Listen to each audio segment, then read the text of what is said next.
Donc, bonjour, je vais vous présenter aujourd'hui la formation de BTS bâtiment. Donc, je vous ai mis le sommaire là, de la présentation, le plan. Donc, d'abord, à qui s'adresse le BTS, les débouchés, la poursuite d'études, la formation en elle-même, une question importante, l'alternance ou le plein temps, les modalités et les questions que vous pouvez avoir sur le recrutement, puis on finira par les questions diverses. Donc là, je suis dans la salle du BTS bâtiment. J'essaie de prendre la webcam et de faire un petit tour. Donc, on a une petite équipe là qui qui a mis en place un petit salon Discord. Donc, vous avez les coordonnées. Quelques-uns derrière aussi qui travaillent. On est dans une salle du projet de BTS bâtiment. Voilà, je vous montre le tableau. Il y avait cours encore ce matin.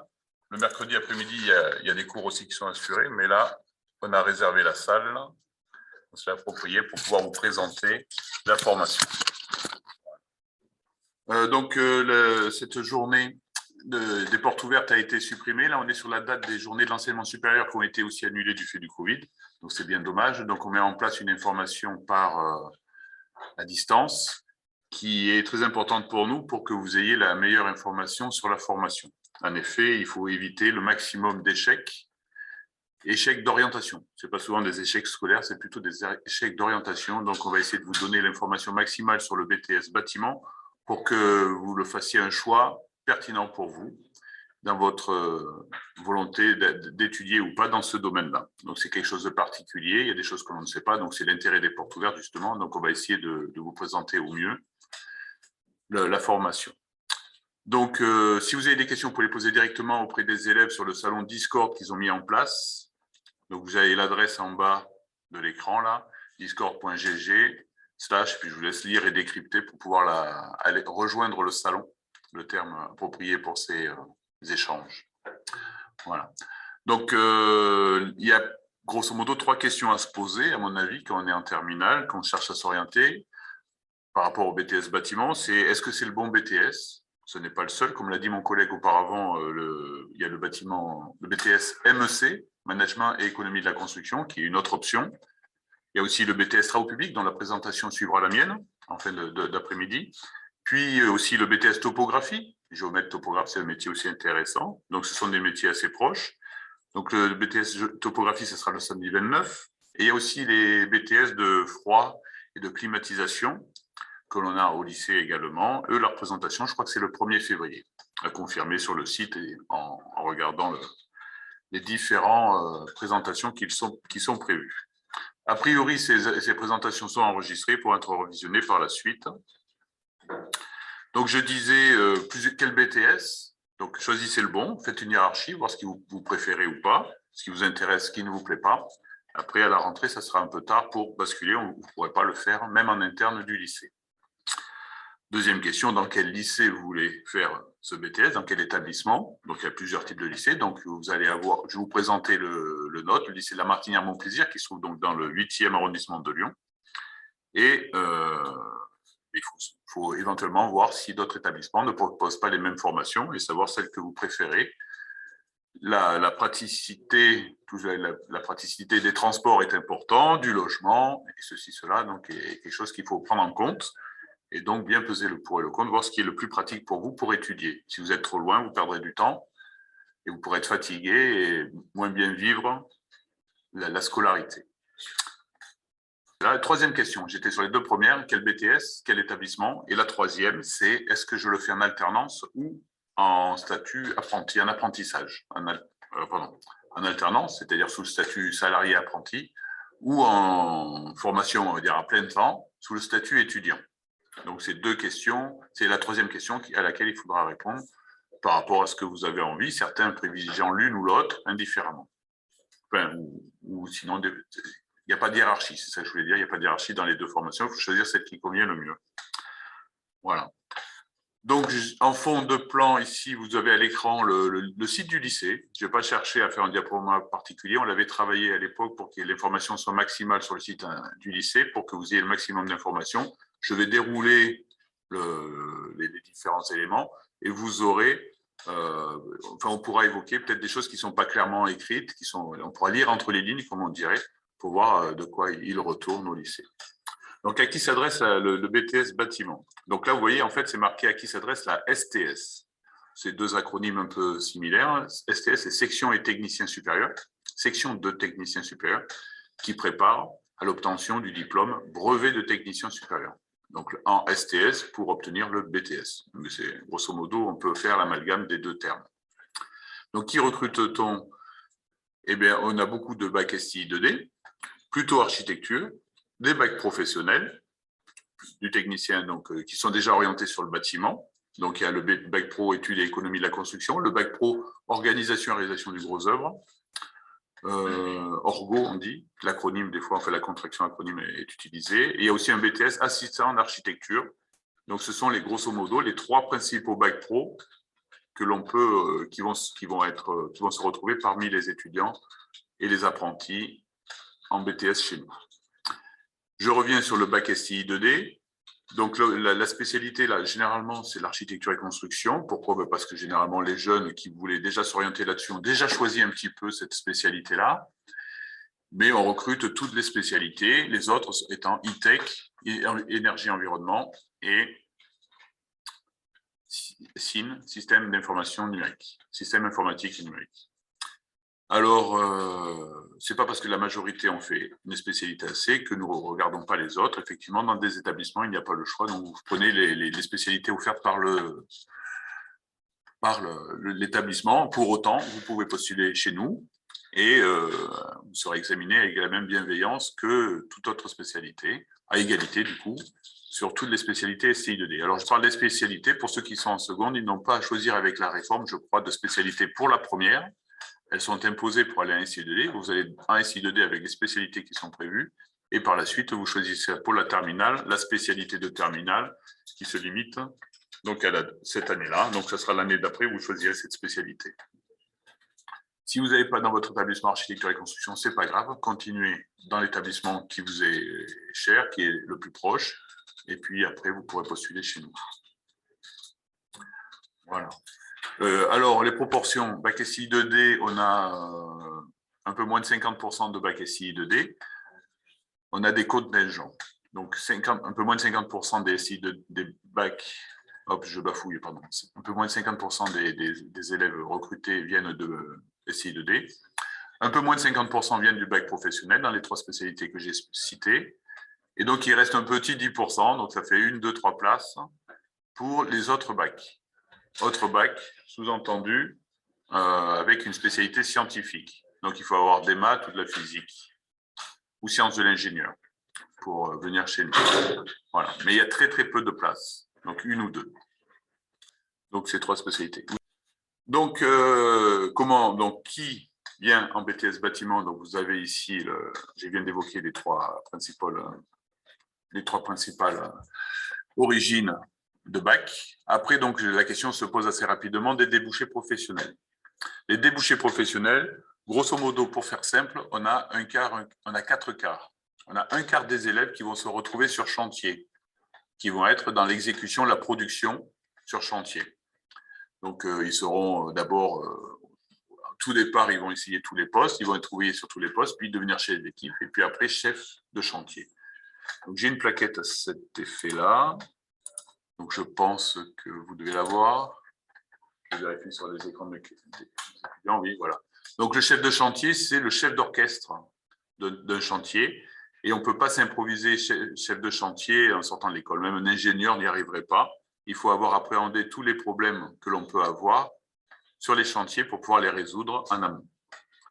Donc, les chantiers peuvent être divers et variés. Ça peut être de la construction de maisons individuelles, des bâtiments d'ouvrages assez conséquents en béton armé, des bâtiments industriels, des travaux de terrassement et de fondation aussi, qui sont le préalable à tous les ouvrages en béton que l'on va retrouver après, construits de part et d'autre. Là, on voit la construction du stade de l'OL à l'époque où on l'avait, il y a quelques temps, il était en construction. Voilà. Donc ça, on a beaucoup de... Je dis souvent, le BTS bâtiment porte mal son nom. On a un BTS qui est quand même très orienté béton. D'accord? Donc très peu de bois, très peu de métal et de construction architecturale un peu particulière. On est vraiment sur des ouvrages en béton avec systématiquement, j'allais dire, des grues. les compétences du chef de chantier, en fait, c'est un peu un meneur d'hommes, j'ai dit chef d'orchestre, il doit mener toutes les équipes et toutes les personnes pour réaliser les choses et les tâches. Et donc, si vous voulez, il doit répondre à leurs questions techniques et puis bien agencer, bien mettre des équipes pour que les travaux avancent. Voilà. Donc là, c'est quelque chose de terrain. Et il y a des élèves qui souhaitent être sur le terrain, qui ne veulent plus être assis sur une chaise devant un ordinateur ou devant un tableau et un prof. Et donc, ils sont très contents de pouvoir après travailler en extérieur sur un terrain. Et c'est leur souhait. Donc, si vous voulez faire du terrain, c'est bien le BTS bâtiment qu'il faut faire. Vous pouvez aussi, éventuellement, aller vers le BTS travaux publics qui sera vers d'autres ouvrages, de routes, de chaussées, de ponts, qui sera aussi quelque chose sur le terrain, qui vous permettra d'avoir des métiers très ancrés dans le terrain. Alors, donc, je vais vous présenter le chantier. Donc, un quart des élèves, grosso modo, pour simplifier, vont sur le terrain. Il y a un autre métier qui est aussi très actif en extérieur, mais qui n'est pas bien un chef de chantier, qui est un peu différent, qui n'est pas une exécution, c'est la conduite de travaux. Donc, les conducteurs de travaux, eux, par contre, ils vont organiser. Donc souvent je vais un peu aussi schématiser, c'est celui qui est devant un tableau Excel, devant un planning, qui doit faire des choix, qui doit appeler les sous-traitants, qui doit appeler les fournisseurs, qui doit être là pour planifier. Le tableau Excel, c'est pour voir si on rentre dans le budget, si on ne dépense pas trop les sous. Donc on est là en ressources souvent du chef de chantier, en préparation des travaux, et c'est un métier un peu différent. Souvent plusieurs chantiers. Donc à bouger d'un chantier, donc on est aussi souvent dans la voiture à bouger, donc c'est quelque chose qui peut être intéressant. Et donc, on a une gestion, on travaille plus solitaire de gestion et de préparation des travaux pour les chantiers. Voilà. On est souvent en lien, en discussion avec la maîtrise d'œuvre et la maîtrise d'ouvrage, qui sont les clients et, par exemple, l'architecte. Voilà. Donc, la conduite de travaux n'est pas forcément après dans le métier, dans une construction béton. On va peut-être organiser tout corps d'état, c'est-à-dire que ça va être aussi bien pour la maison individuelle, typiquement, on va être même en relation directe avec le client et on va mettre en place donc on va organiser l'intervention du maçon, du charpentier, du couvreur, du menuisier, etc. Voir éventuellement les modifications qui sont à faire en direct avec le client, voir si les délais sont respectés. Et voilà. Donc ça, c'est la conduite de travaux. Après, on peut faire la conduite de travaux maison individuelle. Dans le gros œuvre, pourquoi pas, et dans le second œuvre. Donc là, par exemple, dans les photos du bas, là, on a du second œuvre aussi. Donc ici, on a des travaux de plâtrerie. Donc, c'est réalisation des cloisons et des plafonds en plaques de plâtre avant l'intervention du peintre. Et ici, avant l'intervention de ces cloisons, plaques de plâtre, tout ça, au plafond, on a tous les lots techniques de ventilation, d'équipement électrique et de chauffage. Voilà. Donc, le conduite d'œuvre, on peut le faire soit dans l'entreprise, soit en maîtrise d'œuvre. L'entreprise, c'est qu'on va organiser pour sa propre entreprise l'exécution des travaux. Si on a maîtrise d'œuvre, on va organiser et suivre les travaux pour le client. Et donc, on est un peu en contrôleur des travaux finis. Pour être un bon conducteur de travaux, il faut savoir quand même préparer, être organisé, savoir avoir un bon relationnel avec les personnes, puisqu'on est en lien avec les clients et les autres intervenants, les autres entreprises. Donc, il faut conduire aussi les réunions de chantier, suivre les réunions de chantier. Voilà, donc c'est un autre métier complémentaire et un peu différent de celui qui est sur le terrain avec les ouvriers. Donc, il y a beaucoup plus de gestion financière et de gestion d'organisation que sur le chantier, plus une gestion d'hommes et gestion de terrain. Voilà. Je reviens donc sur les débouchés professionnels. Donc, on avait dit chef de chantier, conducteur de travaux. Un autre bon quart d'élèves vont en bureau d'études pour faire le métier qu'on dit dessinateur-projeteur. Projeteur, c'est celui qui va projeter la réalisation, donc il va dessiner sur ses plans ce que l'on doit réaliser. Voilà. Donc, par exemple, on utilise, nous, au lycée, on a fait le choix d'utiliser le logiciel Revit et le logiciel Autodesk. AutoCAD, pardon, tous les deux étant distribués par Autodesk. J'ai préparé, donc je vais vous ouvrir une première réalisation d'élèves. Donc, les élèves avaient à réaliser, par exemple, ici, à modéliser en 3D des réalisations d'ouvrages, donc tout en gris, donc c'est la part béton. Ici, vous voyez la rampe d'accès au sous-sol pour le parking. Là, on voit que le sous-sol ici. Voilà. Donc après, une fois qu'on fait ça, donc on modélise. Donc maintenant, on fait une modélisation 3D. Par exemple, ici, on a modélisé la partie supérieure du bâtiment avec des voiles en pointe qui vont rejoindre la charpente pour isoler les appartements qu'on imagine de part et d'autre de ce mur-là. Et le dessinateur projeteur va produire des plans. Voilà, typiquement ici un plan. Si je zoome un peu dessus, on voit que les dimensions des voiles, des murs porteurs, sont très très bien réalisées pour que le maçon puisse les faire parfaitement. Donc le maçon, lui, s'en fout un peu de la 3D. Nous, on l'a modélisé, ce qui nous a permis de définir complètement les ouvrages. Voilà. Donc là, en l'occurrence, ces ouvrages un peu particuliers qui sont des murs qui ne sont pas à une hauteur constante. Voilà, donc là, dès la première année, on fait ça. Voilà. Voilà, dessinateur projeteur. Donc, on a choisi de travailler sous le logiciel Revit, qui est un logiciel qu'on dit BIM, Building Information Modeling, qui permet de modéliser le bâtiment avec les informations nécessaires et qui permet de travailler non seulement la 3D, mais d'avoir toutes les informations caractéristiques des matériaux. Voilà. Et on collabore souvent avec l'architecte ou les autres corps d'État. Par exemple, pour les ventilations, tout ça, il y a des contraintes un petit peu que l'on peut avoir en 3D. Si je prends ici ma vue de perspective, voilà ici. Donc, j'ai des poutres là. Et elles peuvent gêner celui qui va prévoir les évacuations des eaux usées dans le garage ou les ventilations qui sont prévues. Et donc, du coup, il faut interférer. Il faut bien voir qu'il n'y a pas d'interférence, par contre, entre ce qui... Il ne faut pas couper la poutre pour passer un tuyau, en fait, pour résumer. Donc, c'est des choses que l'on fera, qu'on peut être amené à faire après dans la formation, une fois qu'on est embauché dans un bureau d'études. Voilà. Donc, on est de plus en plus sur des outils qui sont plus modernes et complexes et qui nécessitent quand même pas mal de technicité. Voilà. Après le métier de dessinateur projeteur, on est quand même 100% du temps dans un bureau quand même. On prend de temps en temps le téléphone pour appeler quelqu'un s'il y a un souci pour une coordination avec les autres corps d'État. Et vous voyez, on a 3 métiers qui sont pour l'instant très différents. Donc, il y en a qui ne peuvent pas rester 8 heures par jour dans un bureau. Donc, ils vont s'orienter plutôt sur la conduite de travaux ou le chef de ou la production sur chantier. Je ne dis pas chef de chantier parce qu'on met un certain temps à le devenir. Voilà. Donc, j'ai dit 3 quarts, 25%, 25%, 25%. Et puis, il y a un autre quart où finalement, on a beaucoup de choses diverses et variées, qui est du choix de chaque candidat, de chaque BTS, qu'ils ont réussi, ils peuvent s'orienter sur autre chose. Donc, ça peut être le second œuvre, comme je l'ai dit. Donc, faire de l'étanchéité de toiture, de l'isolation, isolation par l'extérieur des façades. La maîtrise d'œuvre, c'est le suivi des travaux. La maîtrise d'ouvrage, ça peut se faire aussi pour les entreprises. Donc, c'est les clients, mais il y a des gros clients. Si je prends par exemple les HCL, les Offices civils de Lyon, ils ont beaucoup de bâtiments et ils ont des techniciens bâtiments qui sont employés et qui contrôlent les travaux à réaliser. Donc, la maîtrise d'ouvrage emploie aussi des techniciens pour suivre les travaux. Donc, ça sera ça les grands opérateurs, les grandes entreprises qui ont beaucoup de bâtiments. Autre exemple, vous pouvez avoir EDF qui a beaucoup de bâtiments également, qui peut être employé des techniciens de bâtiments, ou qui a d'autres, la SNCF. Voilà.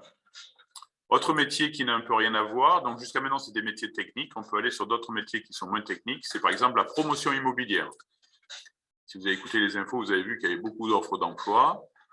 La promotion immobilière, c'est le fait de trouver des terrains, de bâtir des immeubles et de vendre des appartements. Ou alors simplement de vendre des appartements déjà réalisés.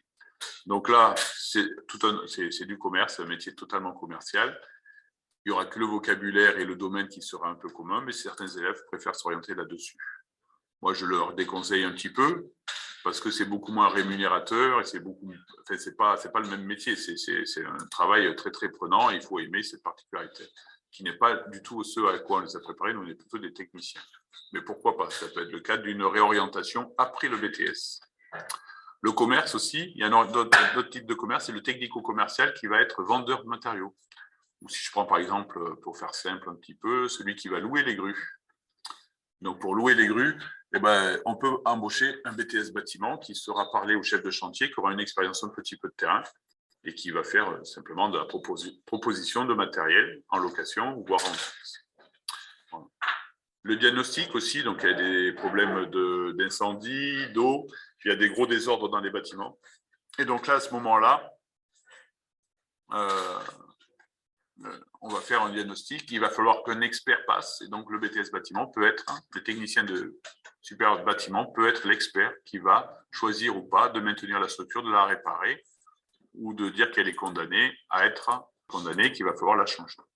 Voilà.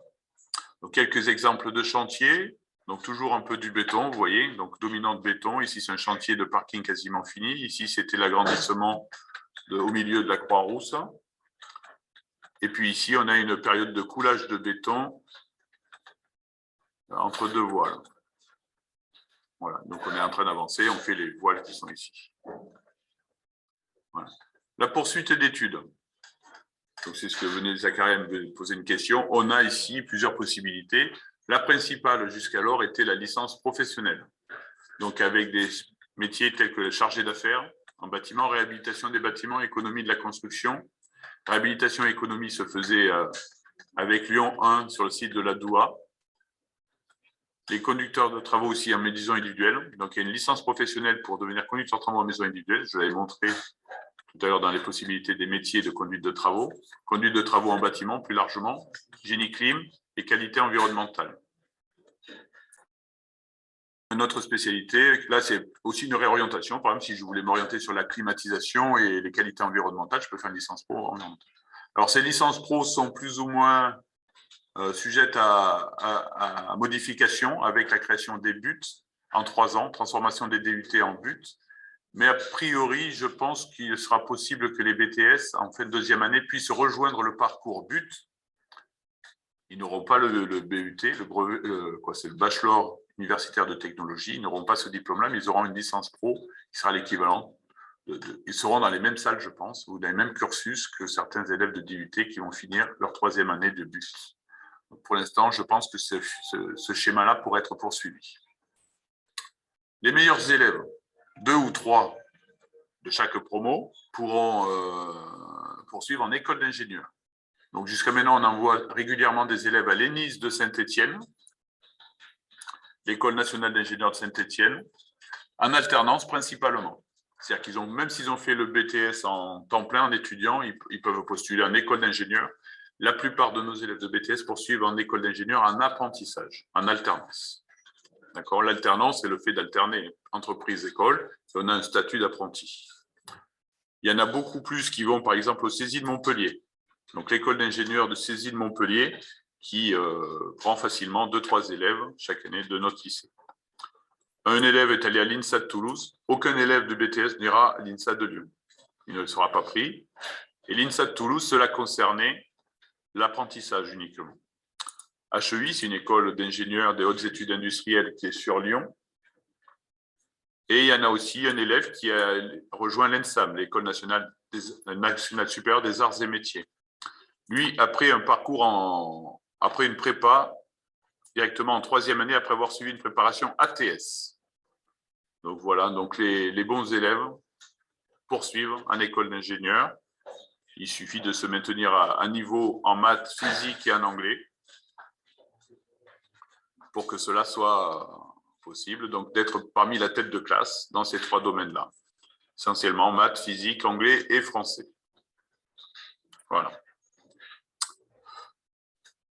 Donc on a vu sur quoi déboucher le BTS. Là, je vous propose de développer un petit peu la formation. Donc, je vais faire dans l'ordre de ce qui est donné là. Donc, le premier, c'est la culture générale, ça s'appelle comme ça, mais c'est en fait une épreuve de français, de compréhension et de synthèse de documents écrite, qui est passée par tous nos élèves, donc une épreuve de français. Alors, ce n'est pas de la littérature comme ça peut se faire en première, ça sert vraiment de la communication, compréhension, expression écrite. Donc, le coefficient est assez fort.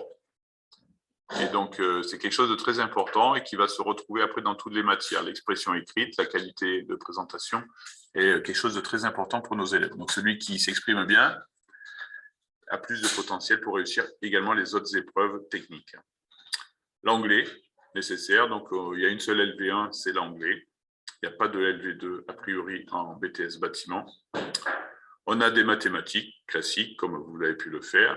C'est ces matières, donc mathématiques, anglais et sciences physiques, c'est ces matières-là qu'il faudra bien veiller à être en tête de classe si vous voulez poursuivre en école d'ingénieur.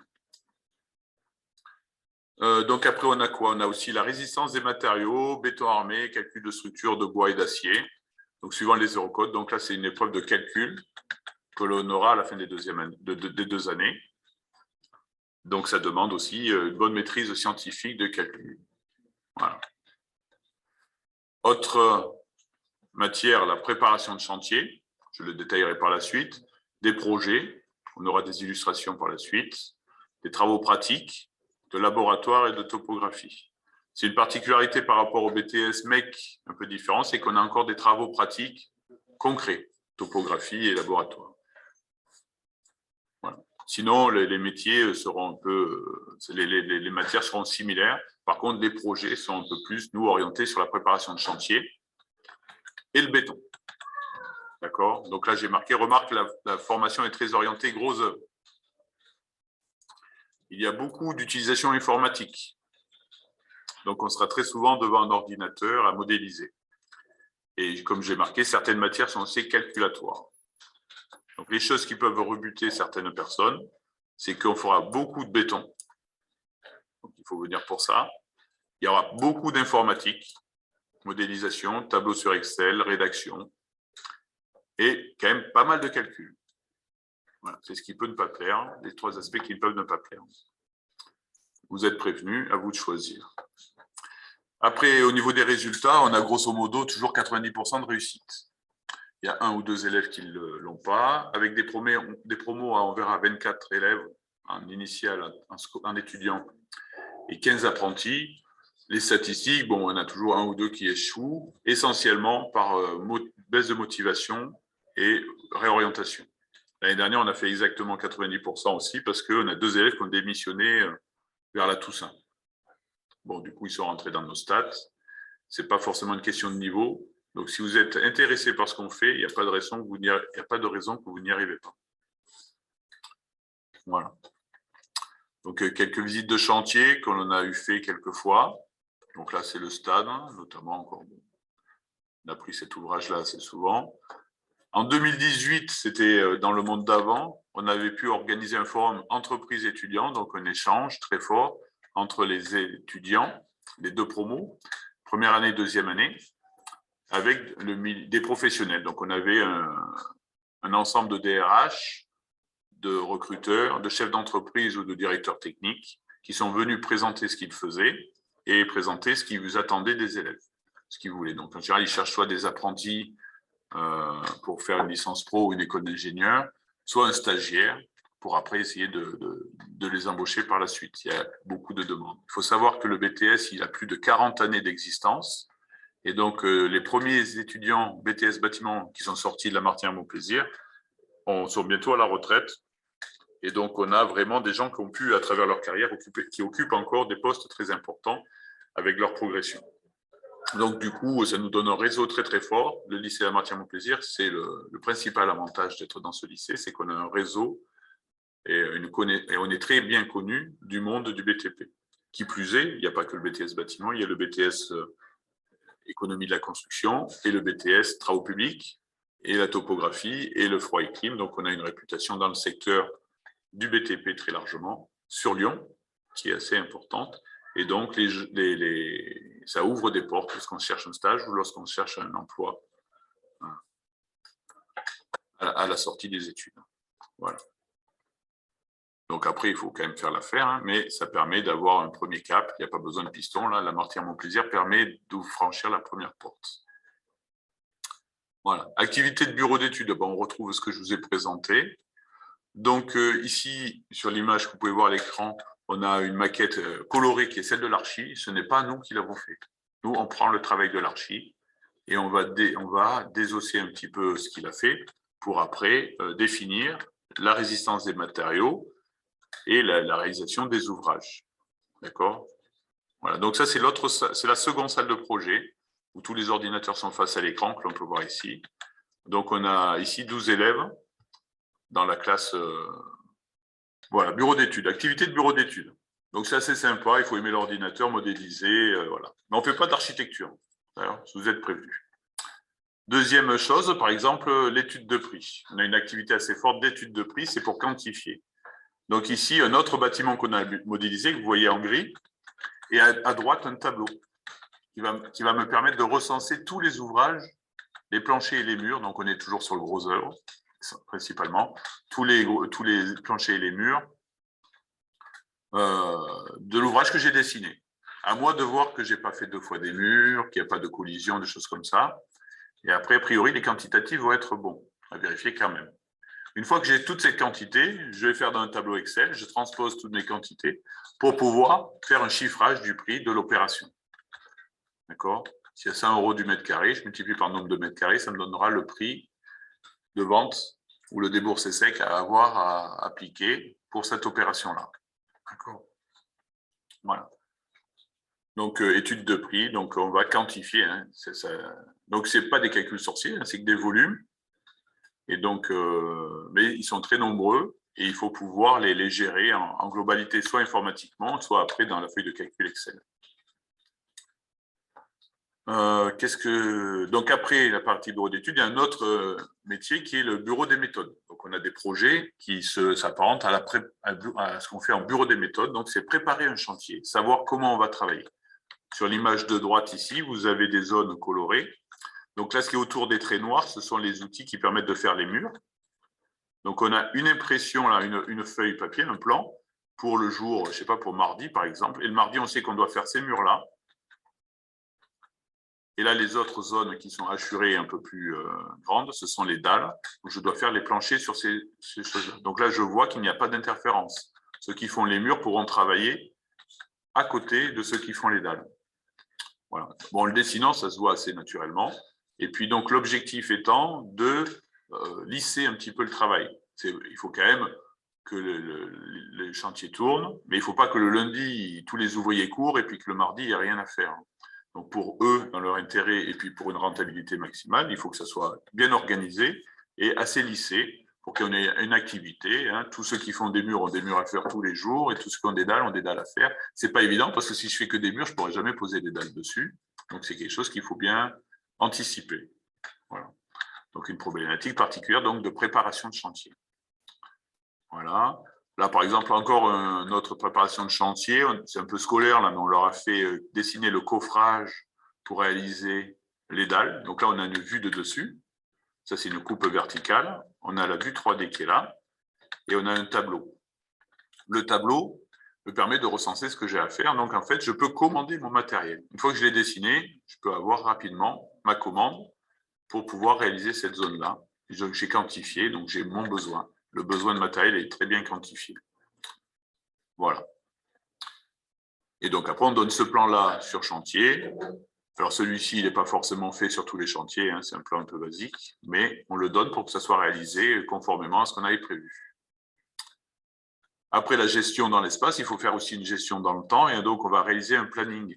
Donc, savoir qui fait quoi à quel moment, donc à quel moment on intervient pour faire tel étage. Donc là, si je suis à tel niveau, il faut que je prévienne le plombier qu'il passe pour mettre les tuyaux de chauffage, par exemple, d'alimentation d'eau, l'électricien pour qu'il passe les interrupteurs, les gaines pour avoir des interrupteurs à l'entrée. Quand je rentre à droite, je tape et j'ouvre, j'ai l'interrupteur pour allumer la lumière. C'est qu'il y a l'électricien qui a incorporé, on dit des incorporations dans les murs. Donc au moment où je fais le mur, il faut que l'électricien y passe, donc c'est avec lui. Donc par exemple, le planning, on saura quand pourra intervenir l'électricien en même temps que juste avant que je coule le béton. Voilà. Par exemple aussi, si je veux faire le niveau 1 mardi 15, il faudra que j'ai anticipé que j'ai les plans bien avant. Donc je vais faire ce qu'on appelle un rétro-planning pour avoir les plans en date et en heure pour pouvoir bien réaliser les éléments. Les plans que j'ai fait en bureau d'études dans la première activité. Un autre projet qui est intéressant, c'est l'installation de chantier. L'installation de chantier, c'est de se poser la question comment j'organise notamment le levage. Est-ce que je mets une grue, 2 grues? Si je mets une grue, il faut qu'elle soit grosse, mais par contre, elle va avoir beaucoup de travail. Peut-être que je vais en mettre 2, mais s'il y en a 2, je vais aller plus vite, mais ça me coûtera un peu plus cher. C'est 2 fois, donc, mais ça sera peut-être plus rapide. Alors, donc, c'est des questions que l'on va étudier. Donc, 1 ou 2, par rapport au planning, ça se fera. Et puis, on va savoir si on en met une ou savoir où on la met, pour que toutes les zones puissent être desservies. Et puis, une installation de chantier, c'est aussi une clôture et une entrée. Où est-ce que je vais mettre l'entrée? Il n'y a pas trop le choix en général, mais il va falloir que j'anticipe un petit peu les camions qui vont arriver. Est-ce qu'ils ne vont pas, lorsque les toupies livrent le béton, est-ce qu'ils ne vont pas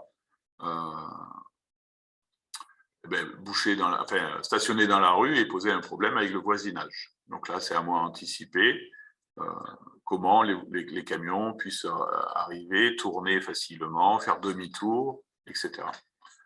Donc l'organisation, c'est quelque chose d'assez pragmatique.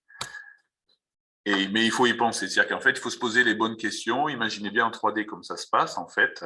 Quel est l'environnement? Il faut se le projeter puisqu'on n'est qu'avec des plans. On n'est pas sur le terrain. On le fait avant la construction du bâtiment. On ne va pas attendre que le chantier commence pour s'organiser. Voilà les différents types de projets qu'on est amené à faire en BTS bâtiment qui sont assez proches des métiers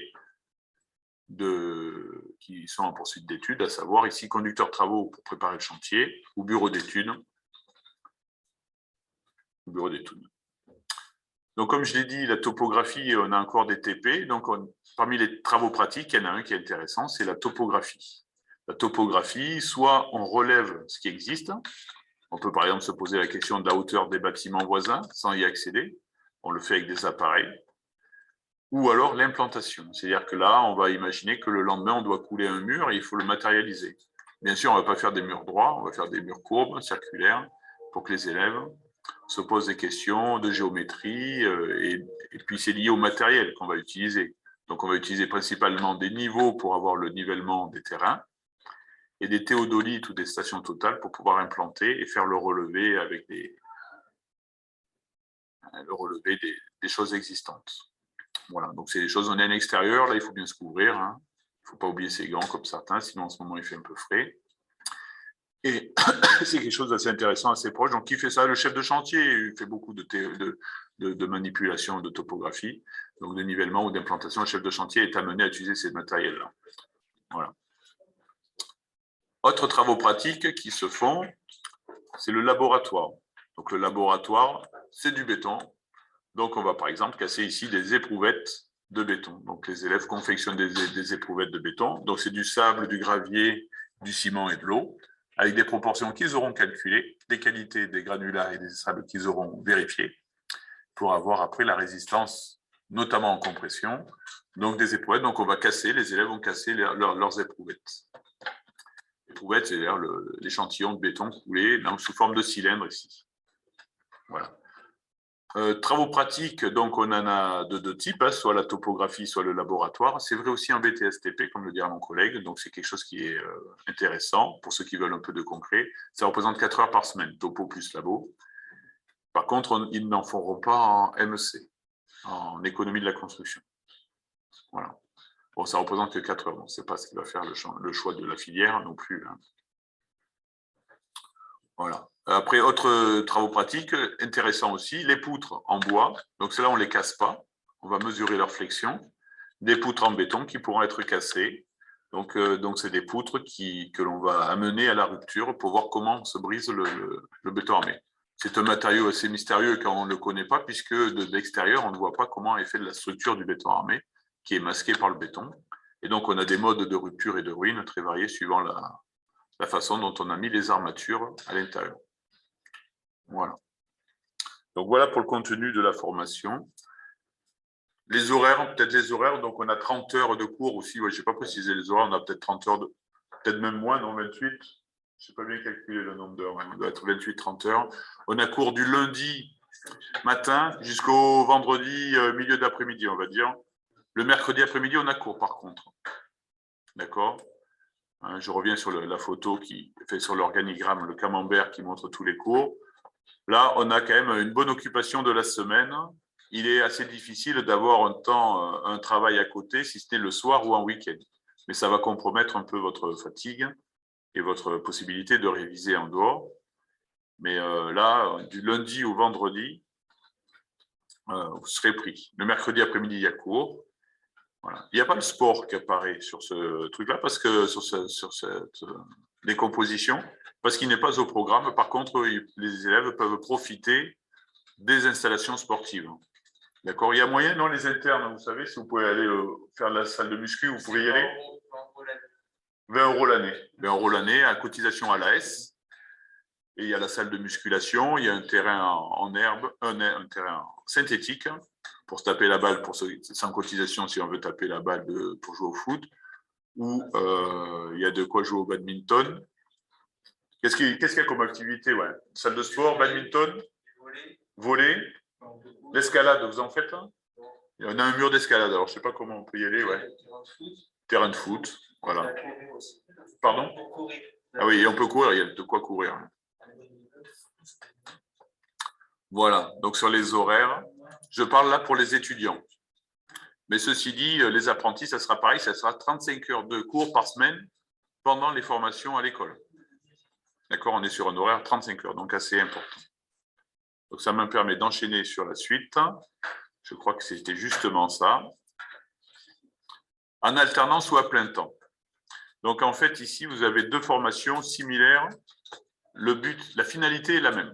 On aura tous les élèves qui vont en BTS bâtiment, en étudiant ou apprenti, auront un BTS bâtiment et ça sera le même avec les mêmes épreuves et les mêmes profs. Moi, j'interviens dans les deux, par exemple. Et donc, du coup, c'est quoi qui change?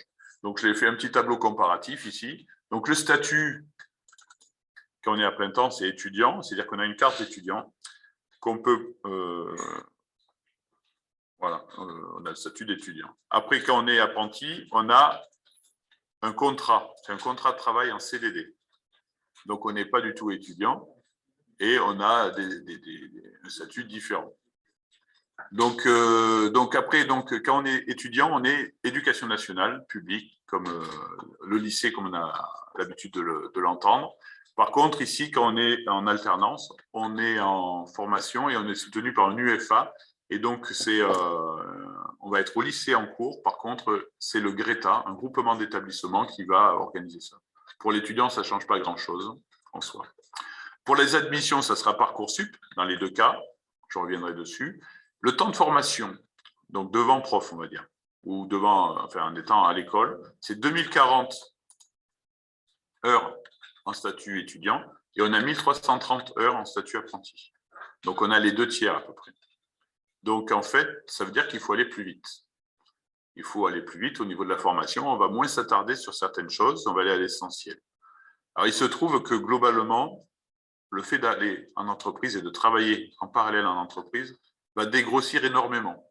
Pas forcément sur le fond scolaire, mais dans la dynamique et dans le côté pragmatique. Quand on fait un plan d'installation de chantier, comme je l'ai dit en projet, celui qui a d'habitude d'en voir, il va gagner du temps. D'accord ? Quand on va parler de matériel ou des choses comme ça, il va gagner du temps. Lorsqu'on va faire des TP travaux pratiques, un apprentissage, il y aura un côté pratique qui va avoir été dégrossi sur le chantier, même s'il ne fait pas de topographie. Donc, en général, ça ne pose pas de problème. Mais ceci dit, ça va plus vite. Ça va plus vite quand même. En étant étudiant, on a un stage obligatoire minimum de 8 semaines. Tandis que là, on a 2/3 du temps qui est en entreprise. Alors, pourquoi 2/3? Parce qu'en fait, tous les congés scolaires, quand on est apprenti, ils se font en entreprise. Donc, vous n'avez plus de congés scolaires, vous avez simplement 5 semaines de congés payés. Donc, la grosse donne, elle est là. Le gros changement est là. Par contre, vous avez une paye. En compensation, vous aurez une paye. Voilà. Une paye qui n'est pas négligeable. Je crois qu'on peut, je vais m'avancer, peut-être, je vais dire 800 € par mois. Ça dépend de l'âge et puis ça dépend si vous avez déjà fait de l'apprentissage avant, je crois. Et vous avez aussi des aides. Le salaire d'un apprenti n'est pas imposable, même s'il est dans le foyer des parents. Et le salaire brut, il n'y a pas de charge salariale. La part salariale, donc on a un salaire qui n'est pas défalqué des charges salariales comme on peut l'avoir sur un contrat de travail. Ça, c'est intéressant. Et je crois même que l'APL augmente en étant apprenti par rapport à une autre personne. Donc, il y a des aides. C'est financièrement très intéressant. Par contre, ça va aller vite, vous perdez vos congés scolaires. Voilà. Ici, les effectifs sont à 24 pour les étudiants, avec des dédoublements à 12. Je vous ai montré les deux salles où on est donc 2 fois 12, quand c'est dédoublé, ce n'est pas toujours dédoublé. Et puis, par contre, les apprentis sont 16 et il reste 16. Il n'y a pas de dédoublement. Voilà. Alors, je vais essayer de basculer sur Parcoursup. Je vais lire la question qu'on m'a amenée. Il faut postuler sur les 2 entrées de formation initiale et inertie. Ah oui, comment se passe l'inscription? Je suis intéressé autant par rapport à ce que par l'alternance. Ah oui, je lisais la réponse. La réponse, je la connais, c'est la question que je cherchais. OK. Donc, du coup, je vais sur Parcoursup. Donc, je tape BTS bâtiment en direct. Il va charger. BTS bâtiment, il a perdu. J'avais perdu ma connexion. faut que je mette Lyon, sinon il y en aura trop. Là, il faut faire attention puisqu'il y a des bâtiments spécialité clim. Hein. Donc, des fois, là, regardez si je lis le premier, Assomption Bellevue, là, c'est bâtiment, mais c'est fluide d'énergie, donc c'est la clim. Hein. Attention, ici, donc nous, on est sur le lycée Lamartinière-Montplaisir, il y a 24 places. Alors, il y a quelque chose qui va vous faire peur, mais il ne faut pas avoir peur. On a 1027 demandes pour 24 places. C'est énorme, énorme, mais ça n'a pas trop de sens. En ce sens où il y a beaucoup de demandes qui sont farfelues et qu'on ne va pas pouvoir examiner. Mais ceci dit, la pression est quand même assez forte. Donc là, il faudra utiliser ce nombre important. On a peut-être, on va dire, 400, 500 demandes sérieuses. Voilà. De toute façon, avec Parcoursup, vous demandez, puis vous verrez bien si vous l'avez. Une fois que vous faites vos demandes, vous faites le plan A, le plan B, le plan C jusqu'au plan Z, dans la limite des vœux, pour pouvoir postuler et demander d'autres formations, d'autres BTS, d'autres établissements, pour ne pas rester sans rien à la rentrée. Voilà. Donc là, 24 places, 1027. Donc vous pouvez postuler. Et puis, donc là, c'est le descriptif de ce que je vois sur Parcoursup. Et je vois ici qu'il y a CV et lettre de motivation. Donc là, il faudra argumenter pourquoi vous voulez faire un BTS bâtiment. D'accord? Si vous dites je veux faire de l'architecture, donc je vais en BTS bâtiment, vous ne serez pas pris. Puisque je vous ai dit, on ne fait pas d'architecture. Il n'y a pas d'architecte dans les débouchés professionnels, par exemple. Donc moi, j'ai envie de savoir ce que vous voulez faire, et si ça correspond, potentiellement, si vos notes le satisfont, que j'ai dit moi. Nous vous sélectionnons. D'accord? Ça, c'est vrai donc pour l'apprentissage. Voilà, après, est-ce qu'il y a des choses intéressantes? Chiffres clés. Voilà, donc regardez ici. 24 places, 1027 demandes, il y a 96 candidats. Donc, effectivement, ça va être compliqué. Mais ne vous limitez pas à demander le lycée. Nous, ce qu'on cherche, ce n'est pas des dossiers avec des notes faramineuses. On cherche des gens qui soient en adéquation avec ce qu'on fait. D'accord? Je développerai un petit peu les critères de recrutement à la fin. C'est juste après. Si maintenant, je vais sur l'autre, je vais revenir. Alors, je reviens. Hop, pardon. Retour. Peut-être un clic à côté. Je vois qu'il y avait le Greta, donc je regarde la fiche. Donc là, c'est l'autre formation. CFA Greta, Lyon 8e. Donc c'est ce que nous faisons ici en bâtiment, en apprentissage au lycée Lamartinière Montplaisir. Vous voyez, il est marqué ici. L'adresse, c'est la bonne. D'accord? Il n'y a que 15 places. J'ai dit 16 tout à l'heure. Vous voyez, j'ai fait une erreur. 15 places de prévues. Donc après, si je descends tout en bas de la formation, je ne sais pas quels sont les chiffres clés. C'est assez obscur. Pourquoi? Parce que c'est l'apprentissage. L'apprentissage, ça va changer un petit peu en ça, où on va avoir aussi examiné un dossier, mais il y aura aussi un entretien par la suite. Donc, j'ai fait un petit tour. Donc, vous cliquez bien. Je reviens sur les deux formations. Vous voyez. Donc, lycée Lamartinière Montplaisir, CFA Greta, BTS Production Bâtiment, apprentissage ou temps plein. Si vous aimez les deux, vous demandez les deux. Si vous voulez vraiment faire un BTS bâtiment, il faudra demander les deux. Vous classerez celui que vous préférez en premier. Puis vous direz non, vous mettrez en attente ce qu'il y a ou pas. Et il faudra bien demander les deux. Voilà. Vous n'hésiterez pas à demander d'autres BTS bâtiments dans d'autres établissements, peut-être moins demandés, parce qu'ils sont moins connus, parce qu'ils sont plus écartés des transports, par exemple. Donc, il y en a à Bourg et à Saint-Étienne aussi. Il ne faut pas hésiter à demander les autres établissements publics. Nous sommes un établissement public. Pour la formation étudiant, les frais de scolarité, ce sont les frais que l'on a dans un lycée, donc très limités. Et puis, l'apprentissage, c'est privé, mais totalement pris en charge par l'entreprise qui vous emploie. Donc, ça ne vous coûtera rien et vous aurez même une rémunération. Voilà, je reviens. Et voilà, donc maintenant, je voulais parler du recrutement. Comment se passe le recrutement? Donc, c'est sur Parcoursup. Donc là, vous allez avoir vos établissements qui vont remonter sur Parcoursup toutes vos notes. Donc, seconde, je ne sais pas si elle remonte, mais première et terminale, assurément. Et nous allons classer tous les dossiers que nous allons lire, que ce soit en alternance ou en temps plein. On va classer tous les dossiers. Alors, comment on va faire? On va regarder les notes que vous avez dans la partie scientifique, maths, physique. On va regarder les notes que vous allez avoir dans les lettres et les langues. Donc, français, philo, histoire, géo. On met tout ça là-dedans, les humanités, on pourrait dire plutôt. Et puis, on va regarder vos notes techniques. Donc, en enseignement technique. Alors, je ne me rappelle plus du nom maintenant des matières des STI 2D, mais c'est innovation technologique, architecture et construction, e-tech, des choses comme ça. Et puis, des matières techniques pour les bacs pro aussi, qui sont diverses et variées. Donc, ça nous fait 3 moyennes. Une petite moyenne scientifique, une petite moyenne en littérature, humanité, lettres, etc. Et une moyenne de la matière technique. Et puis, on va regarder après, de façon très approfondie, sur les dossiers qui sont intéressants. Donc, on va regarder peut-être les 200, 300 premiers. Donc, vous serez sûrement dedans, hein, s'il n'y a pas de souci. Il y a beaucoup de dossiers qui ne valent pas grand-chose dans les 1024. Et donc, à ce moment-là, on va regarder les appréciations, indépendamment. Si vous avez 5 en anglais, mais qui a marqué « fait des efforts », c'est toujours ça. D'accord? Donc, on va regarder les appréciations de vos professeurs, voilà, et votre motivation. Alors, la motivation, c'est pas dire « je suis motivé hein », c'est votre adéquation avec la formation. Donc, si vous avez argumenté que vous avez déjà fait un stage sur la maçonnerie et que ça vous a plu, c'est une bonne chose pour nous. Ça veut dire que vous êtes sûrement intéressé par ce domaine-là. Alors, une fois qu'on a classé ces dossiers, pour la voie scolaire étudiant, on va mettre un classement et puis vous allez être appelé au fur et à mesure des vœux qui seront favorables et des places libérées par ceux qui sont devant vous qui ont demandé autre chose. Ça va aller assez vite, il faudra être vigilant pour vérifier chaque fois ce qui vous est proposé pour ne pas louper votre tour. Et puis, par contre, pour l'apprentissage, il y aura un entretien. Donc là, vous allez être éventuellement convoqué. Donc, si votre dossier est accepté, assez bon, pas encore accepté, mais qu'il est suffisamment correct, on va vous convoquer à un entretien pour voir votre motivation. Motivation, c'est quoi? C'est l'adéquation avec ce que vous voulez faire et ce que nous, on fait. D'accord? Pour être sûr que ça corresponde. Voilà. Donc, il va falloir argumenter. Donc, les stages, les expériences. J'ai mon oncle qui est conducteur de travaux. C'est une bonne argumentation pour dire que vous savez ce que c'est un petit peu. D'accord? Par exemple.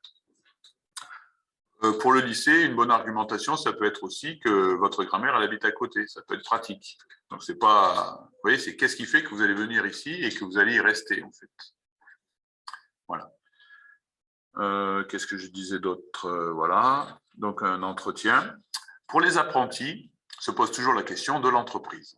Est-ce qu'il faut avoir son entreprise lorsqu'on fait le dossier? La réponse est plutôt oui. Donc, essayer d'avoir l'entreprise, ça montre qu'on a déjà cherché et qu'on a démarché telle et telle entreprise, et si possible, d'avoir ce qu'on appelle une promesse d'embauche que vous pouvez joindre au dossier. Vous pouvez l'avoir avant ou après l'entretien oral, ou en cours donc là, vous nous tenez au courant si vous avez des possibilités, et on va examiner ça.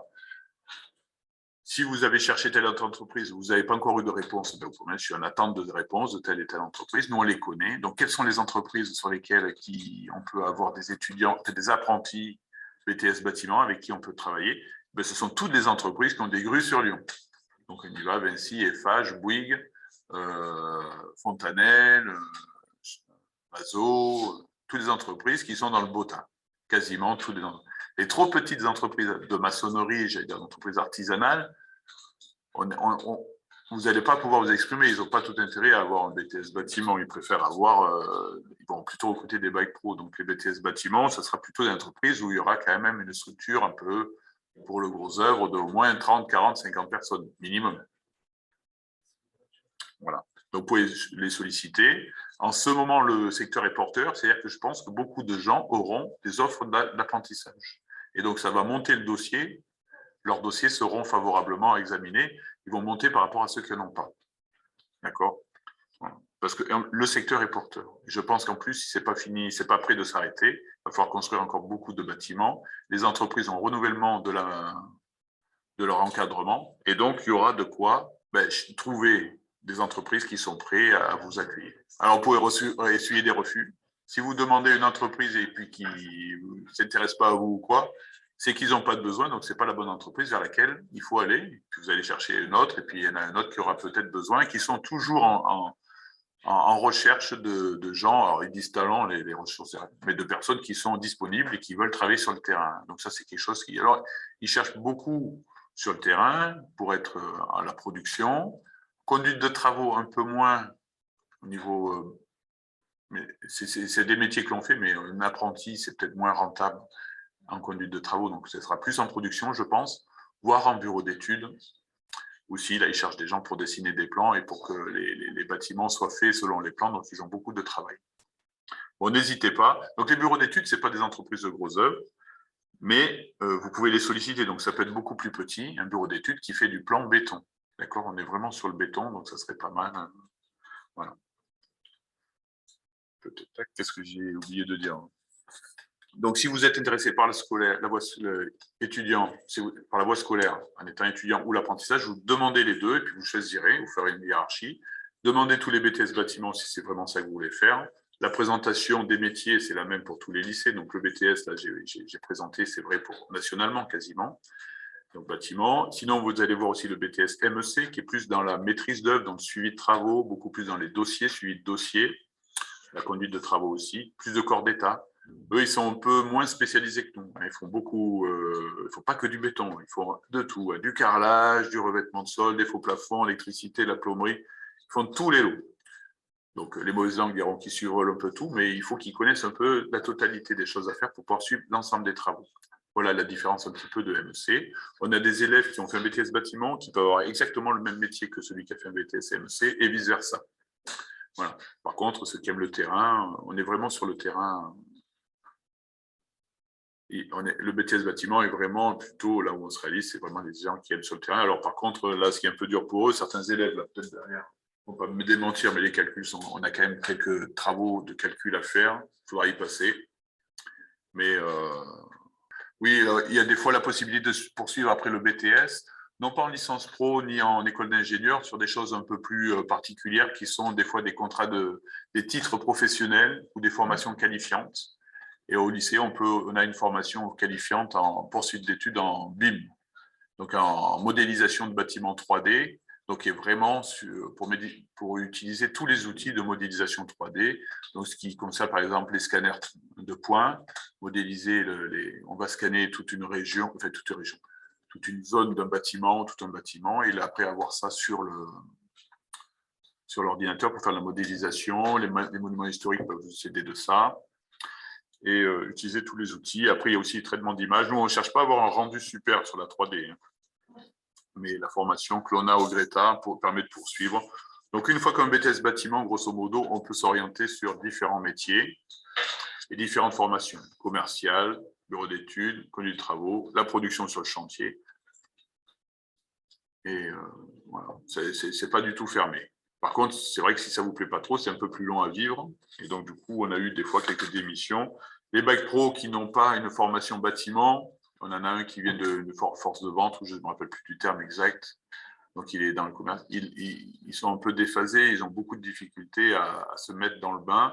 Ça ne correspond pas exactement à ce qu'ils s'imaginaient, puisqu'ils ne connaissaient pas bien. Donc, ils se sont imaginés des choses et ce n'est pas exactement ce qu'ils pensaient. Donc, on a souvent des réorientations.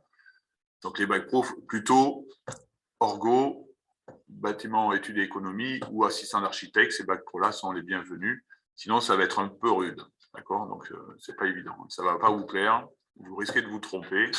Voilà, donc c'est pas évident.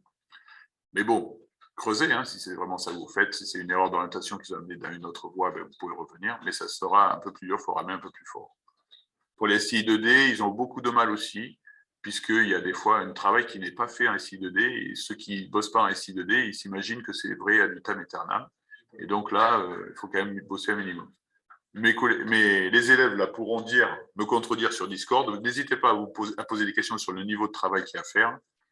Moi, je trouve qu'il y en a qui se font un petit peu avoir en arrivant et ils se laissent un peu vivre. Mais bon, je suis le prof. Donc, je vous laisse poser des questions sur le salon Discord qui est en dessous là. Donc, j'ai mis les coordonnées. Je pose la question s'il y avait possibilité d'internat sur l'alternance. Ah oui. Alors, alternance. On est salarié et donc pas d'internat quand on est salarié. L'internat est réservé aux étudiants. D'accord?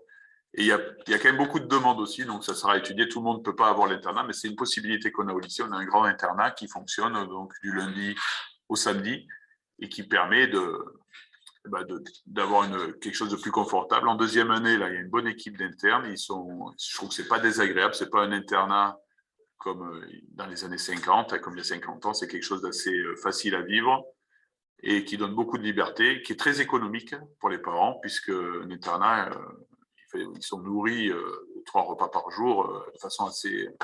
C'est pas excessif, donc c'est très intéressant.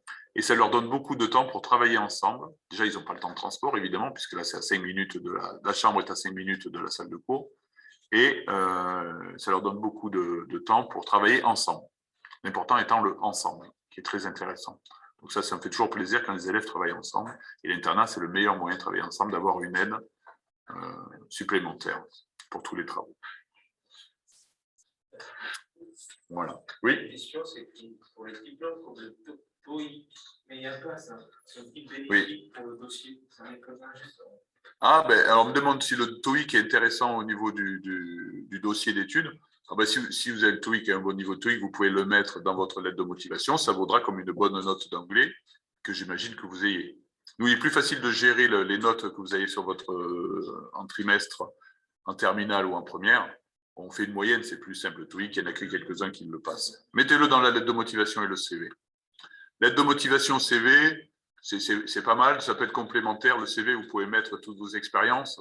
Les bacs pro, vous avez beaucoup d'expérience, vous pouvez le mettre dans votre CV. Vous faites la liste de vos stages que vous avez réalisés. Et lettre de motivation, vous donnez un petit peu plus ce vers quoi vous voulez postuler, pourquoi vous demandez le lycée. Voilà. Évitez les lettres bateaux que l'on trouve sur Internet, ça ne sert à rien, voire c'est néfaste. Voilà. Et ben, je crois que c'est tout. J'espère avoir fait le tour, avoir pas trop bafouillé. Il rigole derrière. Qui c'est qui rigole? Bon, voilà. Et avoir été clair.